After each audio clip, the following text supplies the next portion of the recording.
Come in. Welcome. I'm E.G. Marshall. I'm sure you know by now that the door you have just entered leads to a strange world, a land of forbidden fancies, peopled by giants and pygmies, kings and cobblers, saints and sinners. Happy children play in its streets, while just behind lurk iniquitous monsters. Unspeakable crimes are committed here, and acts of breathtaking valor. You are the sovereign in this place. It is the realm of your own imagination. Our story this time searches one of its deep recesses, the hidden place of fear. Our mystery drama, Death Pays No Dividend, was written especially for the Mystery Theater by Mary Jane Higby and stars Anne Shepard and Guy Sorel. It is sponsored in part by imported Vigna Rosé wine and Buick Motor Division. I'll be back shortly with Act One.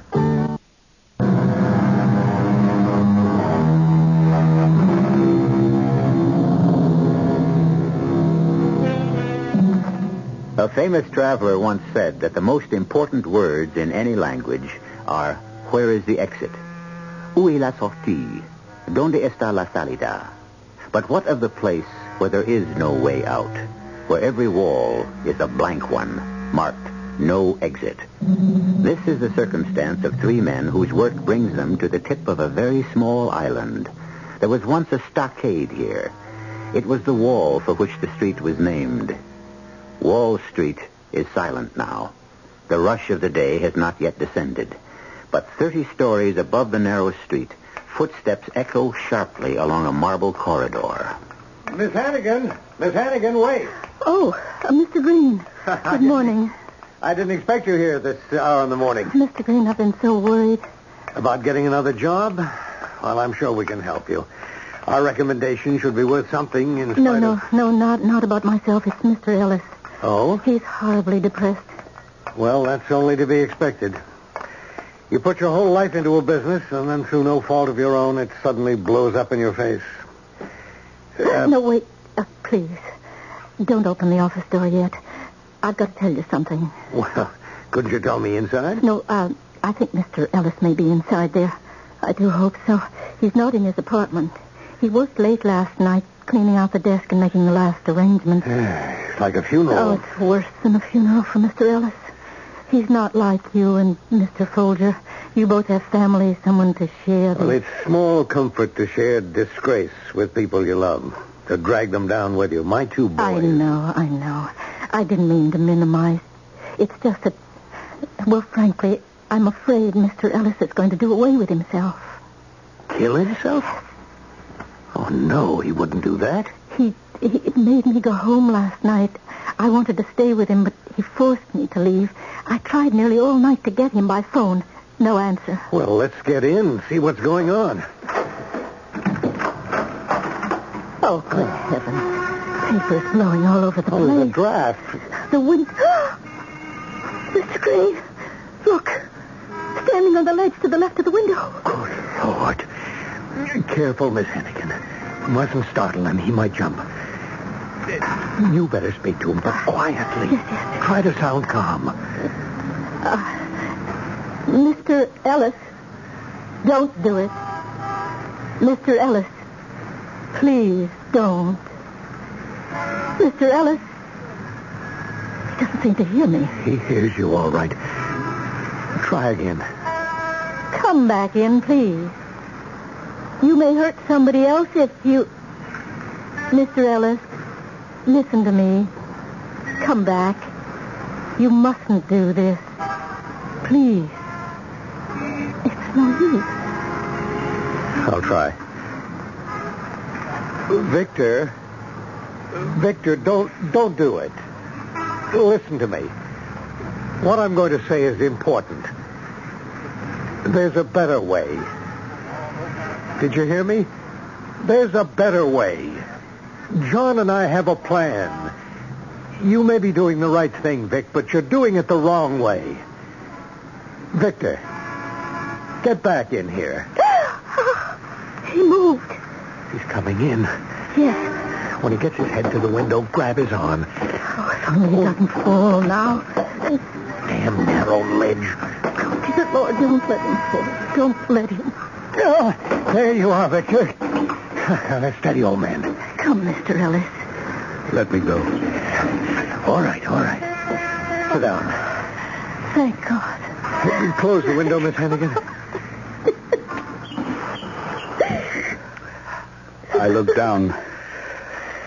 I could have done it if I hadn't looked down. I fouled this up like everything else. I can't do anything right. Oh, don't say that. Nothing that happened was your fault. You were all victims of a rotten crook. I didn't have the guts to jump. Just didn't have the guts. Thank heaven you didn't. You must never try a thing like that again. Never. All right. It's a sin. It's all right now, Miss Hannigan.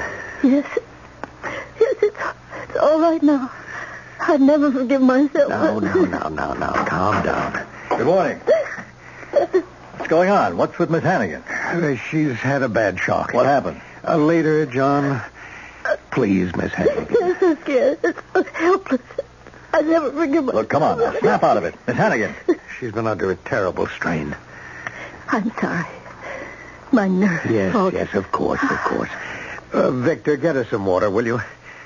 Oh, sure. I'll be a moment. I've got to talk to you alone, John. Okay. Come in my office. Are you sure you're all right now, Miss Hannigan? I'm sorry I let go like that. It won't happen again. All right, relax. Try to go on as though nothing had happened. Here's the water. I didn't mean to put you through this. You, of all people. Come on, John. I think we should let Miss Hannigan go home. No, that won't be necessary, Mr. Folger. I'm all right. Kent? Yes? What did you mean? There's a better way. We'll talk about it later. Now, what was going on? Victor tried to jump out of the window. What? He was standing on the ledge when we got here this morning. Oh, for Pete's sake. That idiot. How long was he out there? Did he draw a crowd? No. Well, I suppose somebody must have seen him, though. That fool. Well, this settles it, John. We've got to let him in on the scheme. No. Vic's too unstable. He's sure to blow it. It's the only way to keep him from blowing it. It's obvious. If word gets around that a member of the firm tried to commit suicide and then something happened to us, they'd never stop the investigation. Not until our families were starving. Damn it all, that's not going to happen. I'm going to meet my obligation to Marie. We both have obligations, John. I'm not going to leave my wife helpless. I'm going to provide for her if it's the last thing I do. It will be. Look, you don't understand, Victor. His father founded this firm, and it's been Victor's whole life a sort of memorial to his father. Well, now this scandal... Well, the mood he's in, he's apt to do anything. The only way to protect the scheme is to let him in on it. Oh, you're probably right. But all my instincts are against it. Well, shall I get him in here? Yeah, I guess so. I'll get him. But if he louses this up... Vic? Yes? Come in here a minute, will you? Yes? What is it? Close the door. You made a jackass of yourself, didn't you? Cool it, John. Now, if you've got some cockeyed scheme to keep the scandal from breaking, don't waste my time. We'll be lucky if we get less than 20 years. Oh, come on. Drop the emotional jag and talk sense. Kent and I are in a worse spot than you are. We both have families to provide for, right? And there is just one way to do it. Our life insurance. You can't collect on suicide. We know that. But you can collect on murder. What? I don't get it. A good, clean bullet in the back of the head when you're least expecting it. It's an easy way to go, Vic. You'd never know what hit you. Well, how do you think you're going to bring that off? Never mind. I can bring it off. Years ago, I did a favor for somebody. I didn't know him too well, but I used to drop into his place once in a while for... Well, never mind what for. Later, he got mixed up with some pretty notorious characters, so I figured he'd be in a position to arrange what they call a contract. What kind of contract? Oh, for Pete's sake, I know you've devoted your whole life to the firm, but don't you ever go to the movies? You must know there's such a thing as a hired killer. Oh, that kind of contract. Yes, that kind. So? We have 2 contracts right now. Now, do you want to make a third? You mean pay somebody to kill me? Yeah, $3,000. Well, now, I don't know. It makes a great deal more sense than what you just tried to do. No pain. No mess. These guys are professionals. It's a tough idea to get used to. How do I go about it? One quick phone call and $3,000 in cash. Well, maybe you ought to take a few hours to think it over. Well, I've tried 3 times to kill myself. I haven't the nerve. Okay, go ahead. Make your phone call. You're sure? Yes. Because once I complete this call, there'll be no turning back. You understand that, Victor? You got to be sure you want to go through it. Hello? Is Louis there? Right, I'll hold on. You sure you want me to go ahead? Yes. Louis? This is John Folger. Yes, I know. I promised not to call you again. No, we're going through with it. We, want to add another name to the shareholders. 3,000, right? Where? All 3 of us? Oh. All right. Will do. We're to put the money in a book in the 42nd Street Library. Put the book back on the shelf at exactly 5 p.m., walk out, and stand for a few minutes chatting near the lions on the library steps. And then split. Oh, they're kidding. Oh, no. They're in earnest. Deadly earnest. Why hang around on the steps? I should imagine somebody wants to get a good look at us. The killer? Yes. It would be a shame to rub out the wrong guys.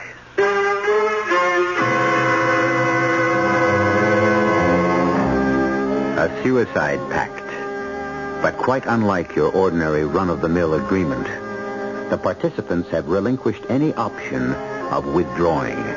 From now on, each one knows that his next move may well be his last. We'll see how they stand up under that unpleasant knowledge when we return with Act 2.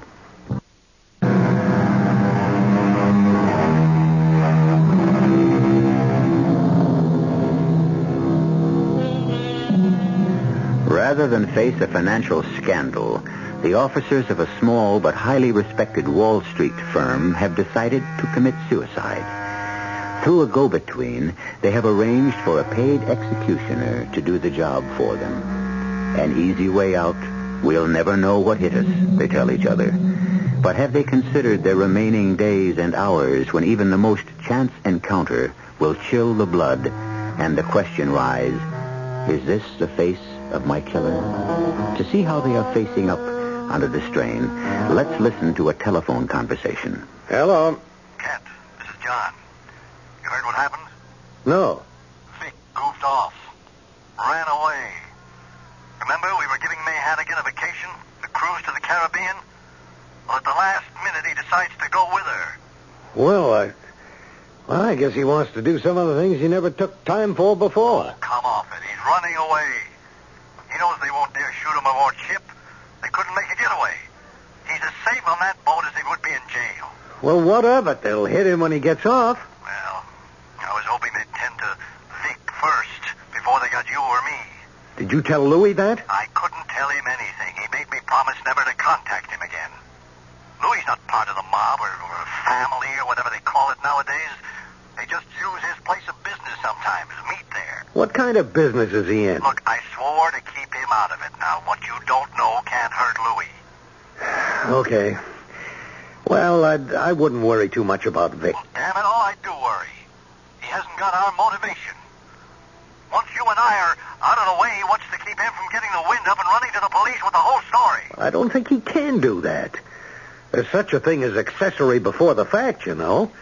This may look like a suicide pact to us, but to the police it's going to be murder. Oh. You mean he'd face a murder rap, huh? Well, he might. I just hope he knows that.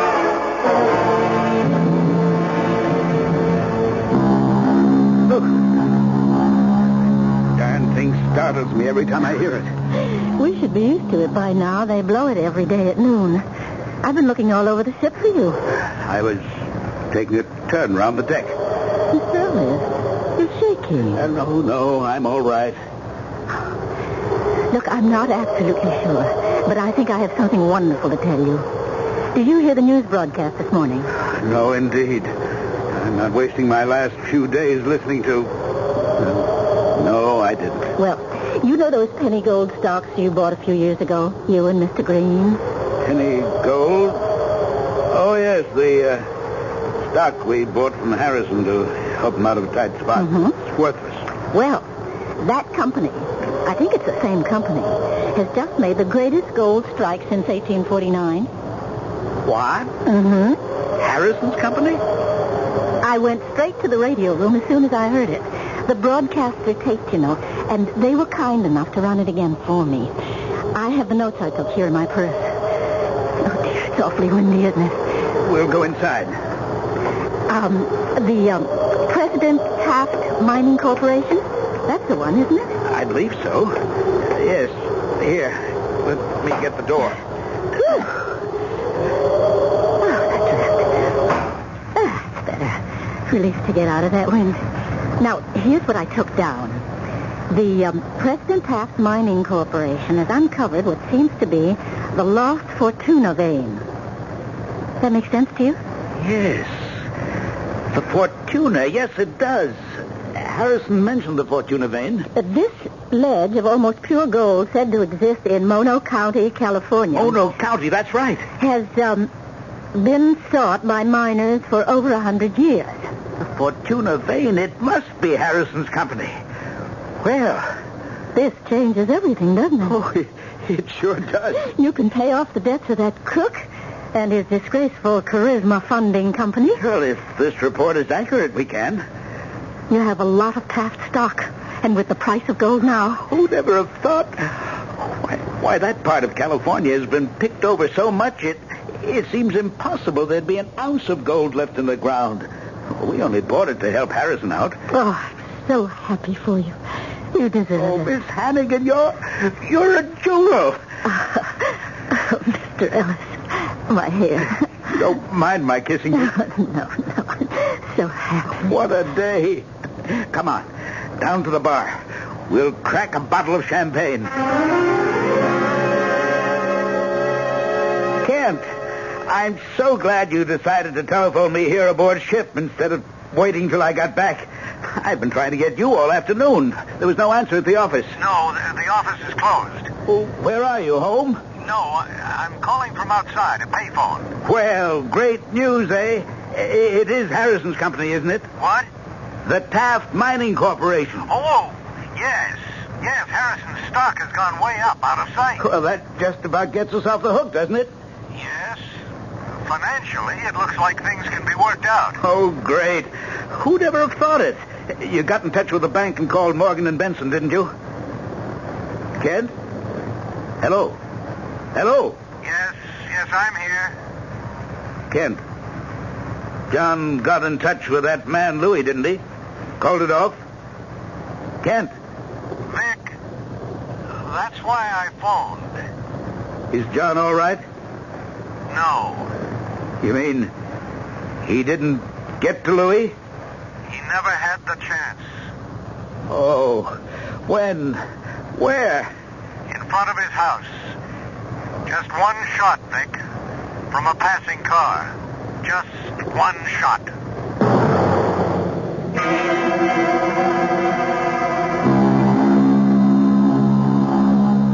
Mr. Ellis, what on earth? Not the greatest disguise in the world, but the best I could do. I bought the hippie clothes from a kid down in Tourist, and I had the ship's beauty parlor dye my hair. Goodbye, Miss Hannigan. Wait. You seriously believe there's a gunman waiting for you when we dock? That's the hell of it. I don't know where he is. Here, at the office, my apartments. Well, don't rush off like this. You're not thinking clearly. There's only one sensible thing to do. Go to the police. The police? Tell them the whole story and ask for protection. I can't do that. It's the only way. But I can't do that to John. Mr. Folger is dead, Mr. Ellis. His widow's alive and she's an invalid. If I go to the police, they'll cancel the insurance she'll get. The firm can take care of Mrs. Folger. We'll be lucky if we can pay our debts and save the firm. No, I got into this mess and I've got to see it through. I'm going to make a break and run for it. I'll be the first one off the ship and run to a taxi. Please, listen to me. Don't rush down the gangplank alone. Let some of the other passengers start first.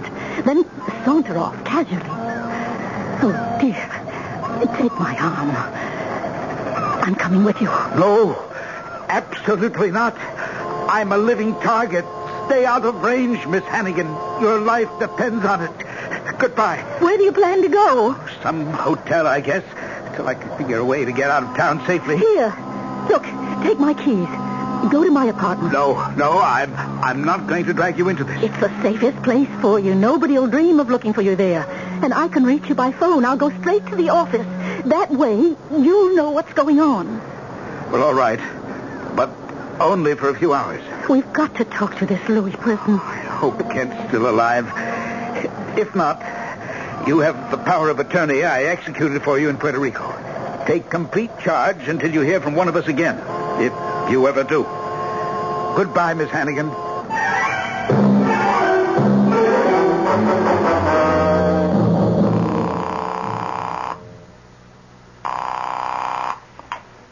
Hello?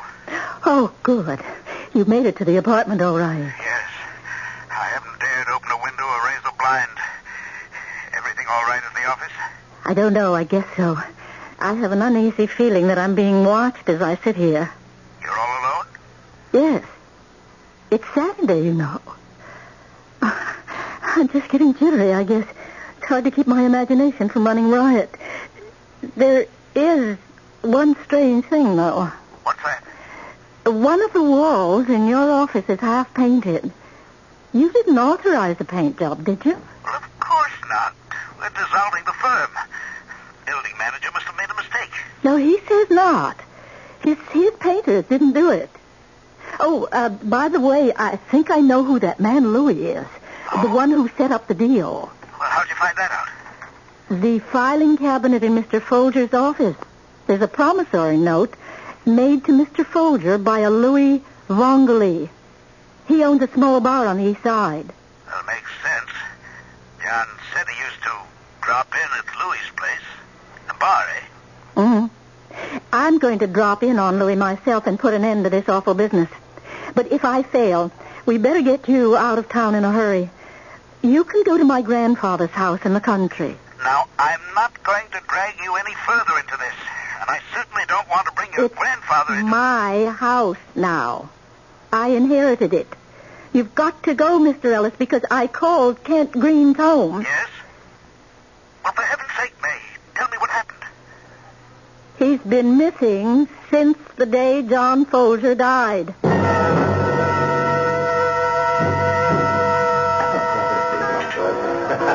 What'll it be, miss? Some nice fresh oysters? Just come in this morning. I'd like to see the owner, please. I want to talk to Louis. You're talking to him. Well, it's a confidential matter. This is the lunch hour, lady. I'm busy. Come back, say, 3:30, 4 o'clock. No. I've got to talk to you now. It's about John Folger.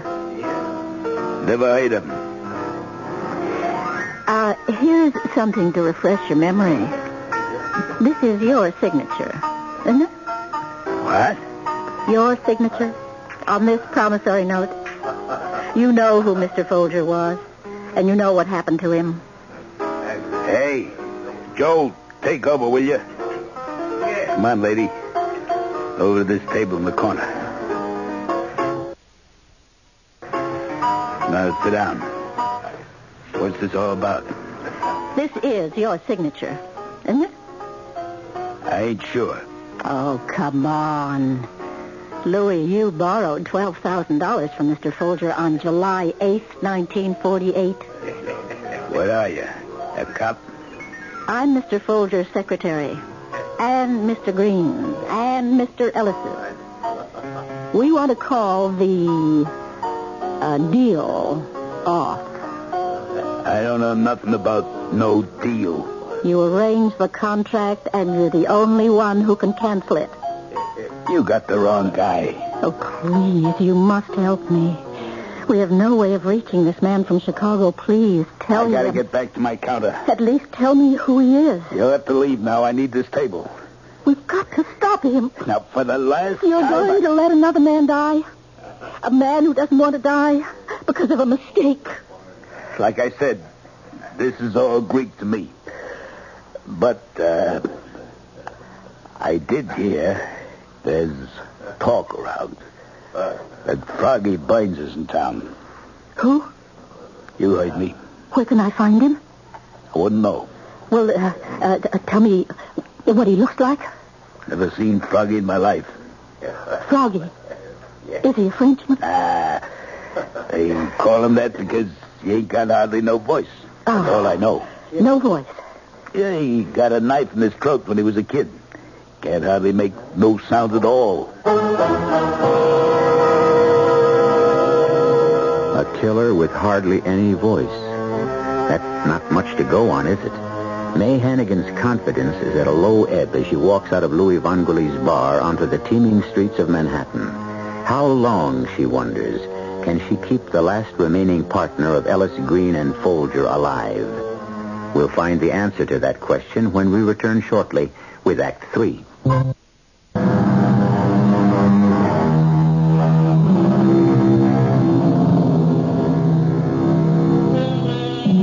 May Hannigan found herself peering nervously into every darkened doorway as she approached the garage which housed her automobile. This was a job for a private detective, she thought, not a skilled typist. Her hands were icy as she drove up to the apartment building where Victor Ellis was waiting. And it was with relief that she turned the wheel over to him. In minutes, they had crossed the Triborough Bridge and sped up Bruckner Boulevard. Now they are on the Connecticut Turnpike. Mr. Ellis, I wish you'd let me take this whole business to the police. For the last time, no, May, no. But you're making yourself accessory to murder. Well, if you look at it that way, I am accessory to a murder. There's nothing to be done about it. What else did this man Louis say? Nothing, except that Froggy has no voice. Well, maybe Louis will tell the mob to call it off. No, he won't contact anybody. Now that there's been one killing, he's terrified of being involved. He's frozen with fear. Poor guy. Poor guy. What he did, what you all did, was a sin. Don't you worry about that? I've got other things on my mind. That car behind us, for instance. A car? Yeah. A big one. Black, I think. It's been with us ever since we left Bruckner Boulevard. Are you sure it's the same one? Slow down a bit. To give him a chance to pass you. Okay. He's dropping back. No, he's not going to pass. No, but that truck is. Probably all imagination. Perfectly innocent chap, no doubt, on his way home to his wife and kids. Yes, but we can't assume that. There's an exit near here. Get off the turnpike. If he follows us, we'll know. We'll know we're in trouble. Still there? No. Yes. There he is. He's after us, all right. Okay, Buster, if it's a race you want. Oh, Mr. Ellis, not so fast. You have to turn left at the next light. Stop! Mr. Ellis, red light! Look out! Made it. Oh, you nearly killed us both. Lost him. Yes. He stopped for the light. Doesn't prove a thing. Except that he's not taking any chances on a brush with the law. Now, you passed the Veterans Hospital and the cemetery. You're going to lose him for good. Oh, look out, the van! Sorry. I was afraid you didn't see us. You get back on the turnpike, you turn up that hill. Is he in sight? No. Slow down. You're coming to a crossroads. There's a turnpike entrance over there. Good. Now I'm going to open her up. Pray we don't get stopped for a ticket. A ticket? That would be just fine with me. A station house sounds like a nice, safe place to spend the night. What are you doing now? 85. Oh, heaven help us. I didn't know this car had it in her. Oh, no. Is it him? Oh, good Lord, he must be doing 100. Well, that settles it. You're going to get out. No. Don't argue. Your life's in danger. Got John from a moving car with one shot. Don't stop now. I've got to get you out of this car. It's a death trap. Not here. It's the next gas station. Lots of people. There are bright lights. That's the best place. All right. Remember how to get to the house? Yes. Right through Hamilton Village, up River Road, Right. to a sign that says The Laurel. Right. And the house at the top of the hill. But don't get off the turnpike unless you know you've lost it. Don't let him overtake you on a dark road. Here's the gas station. Oh, Mr. Ellis, I beg you. Stop here and call the police. I'll get out. Oh, dear. You'll go to the house, then. I'll try. Heaven knows I'll try. I'll phone there every half hour till you answer. Oh, dear heaven. What can I do? What can I do?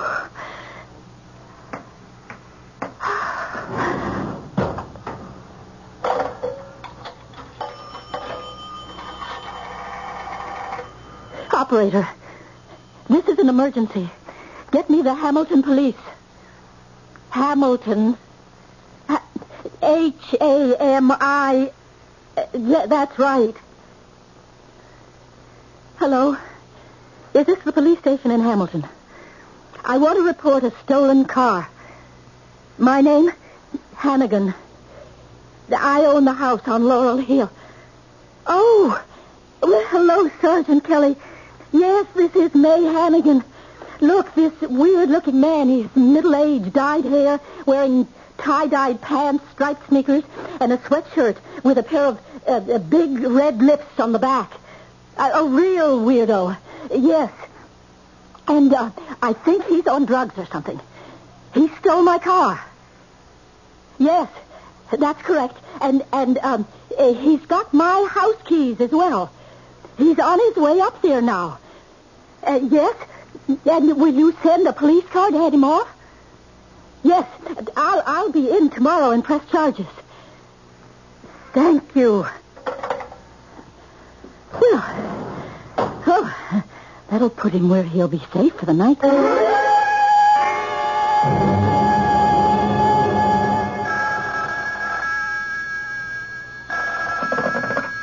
Hello? Oh, you made it. Yeah. I was doing 90 most of the time. Ah, and you never saw a cop? Not a sign of one. That's funny. It's darn cold in this house. Yes, I had the furnace turned off when I left on the cruise. You still at the gas station? No, a hamburger place down the road. Look, do you have any blankets here? Yes, upstairs. But I don't think you're going to need them. Hey. Yes. Just a minute. What is it? I thought I heard something. Oh, well, it's an old house full of creaks and groans. No, not like that. I turned off the lamp. Look out the window. Isn't there a police car there? Why should there be a police car? But you're sure there's no police Positive. I'm going back out to the garage. car? No. Oh, for heaven's sake, don't leave the house. The moon is like daylight. I hear him. He's in the house with me. Well, don't go out. Stay inside. Oh, if I only had a gun. Grandfather's gun is there. Where? In the desk, where the phone is. Bottom drawer. But it's in a strong box with a combination lock. Victor, you're sure it's not the police? Well, of course I am. Put on the lamp again.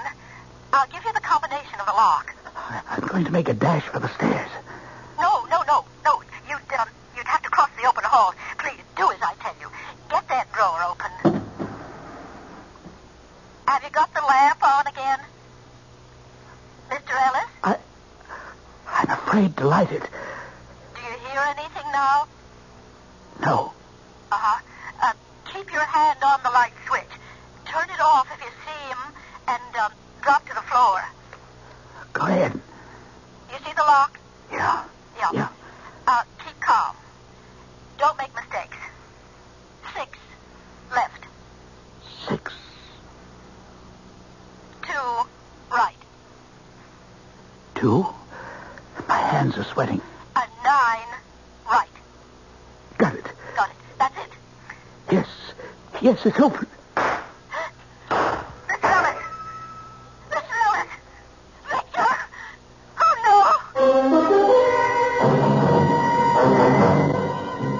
no! I'm well aware of my constitutional rights, and I don't think you can lock me up in that cell. But I don't happen to have identification on me, but I can assure you that I am Victor Fairchild Ellis, Jr. of Ellis, Folger, and Green, a brokerage firm. Sure you are. That outfit's the latest thing on Wall Street. All the brokers run around in red, white, and blue sneakers. Come on. In you go. I can explain... You can explain all you like in the morning. Now, in. Both of you. What's this? I'm an innocent bystander. I got nothing to do with this guy. You got nothing on me. I ain't a concealed weapon. Get moving. Or are we going to have to give you a little help? You're not locking me up with this nut, are That's you? the idea. Now simmer down and get some sleep. You're going to need your wits about you in the morning. Heaven notices. Well, Froggy Burns, you're just the man I want to talk to. Now, this is a good place to do it. Come to think of it, it's a great place.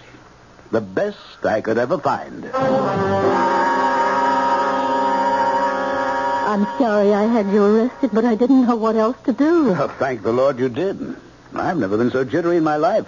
As soon as I got my shaky hands on that gun, it went off. But I heard 2 shots. Well, that was Sergeant Kelly. He shot the lock off the front door and rushed in. And where was Froggy through all this? Still in the glassed-in sun porch, trying to pick the lock. When he heard the commotion, he ran out, and the other cop in the prowl car nabbed him. Do you have the office keys, May?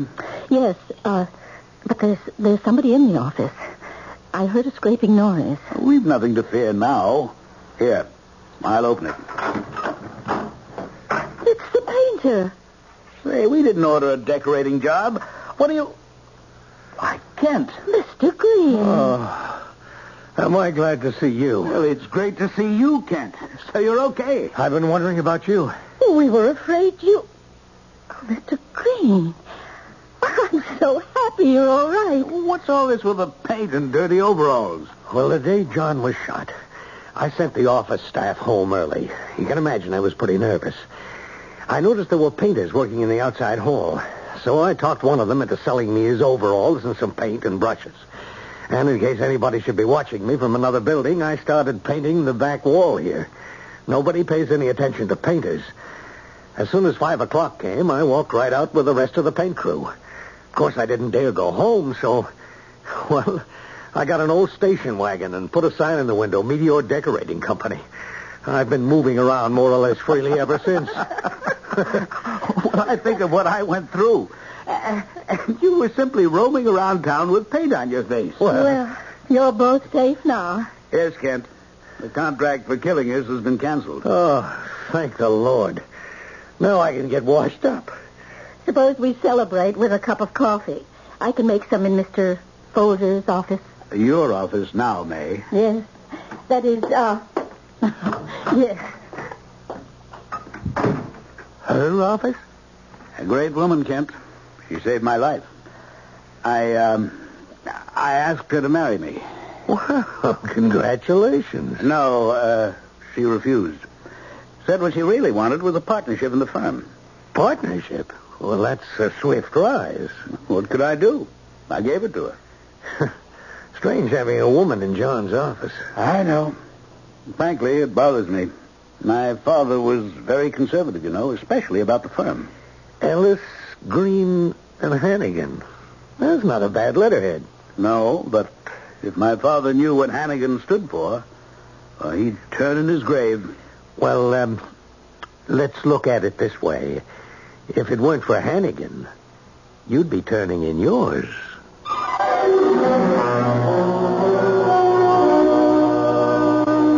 So May Hannigan accomplished two very difficult things that night. She saved her employer from certain death, and she raised herself into the gilded executive ranks. And that, as any secretary will tell you, is the hardest thing in the world to do. But as May herself often says, there must be an easier way. I'll be back shortly. You're driving a car you knew you were going to buy the minute you saw it.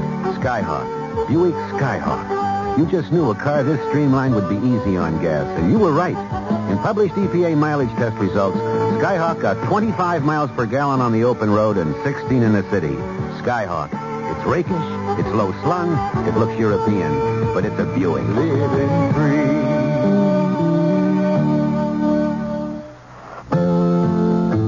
Hi, I'm Burl Ives. You know, nothing perks up a meal like an exciting side dish. And I'd like to tell you about one your family and your guests are sure to love and keep on loving. It's Uncle Ben's long grain and wild rice. It's a mouth-watering mixture of Uncle Ben's converted brand rice, wild rice, herbs, and seasonings. It's the kind of side dish that can make an ordinary meal a great meal and can keep a great meal from becoming ordinary. In fact, Uncle Ben's long grain and wild rice is so good, they tell me that most everyone who tries it comes back for more. That's because there are no compromises in quality. But that's the way Uncle Ben's does business. So, to make an ordinary meal a great meal, try Uncle Ben's long grain and wild rice. And to make sure you get the quality ingredients and good taste I've told you about, make sure it's Uncle Ben's. This Friday and Saturday during Macy's exciting two-day home sale, you'll find big savings on furniture, TVs, stereos, appliances, mattresses, and much, much more. In Macy's floor covering department, you'll save $3 to $5 a square yard on a selection of Dacron polyester broadloom. Choose from a dense velvet, a thick plush, or a heavy texture in an array of solids and tweeds. Regularly $12.99 to $14.99, now just $9.99 a square yard installed over sponge rubber padding. You'll also find 20% reductions on every custom length drapery at Macy's. Choice of styles, sizes, and colors. Fabrics in traditional, contemporary, and early American. Designs cut to the exact inch length in standard widths. Bring your window measurements, all delivered in just 3 weeks. There is also a huge assortment of machine-washable Dacron polyester Neon curtains on sale at substantial savings. Just a few of the great buys Friday and Saturday at Macy's exciting two-day home sale. Broadloom at all Macy's stores except Flatbush.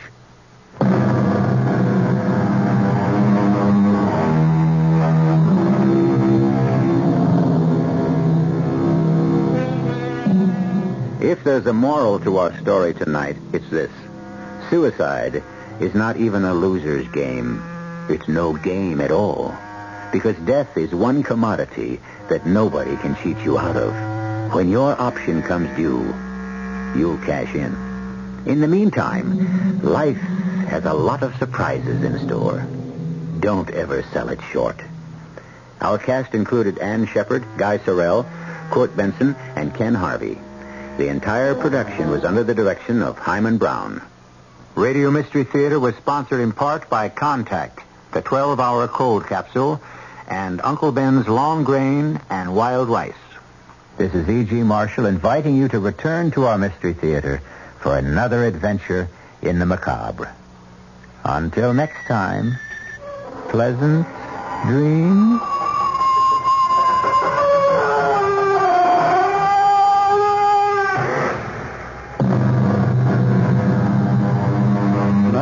WOR Mystery Theater was also brought to you in part by ShopRite Supermarkets, where you get a lot more for a little less.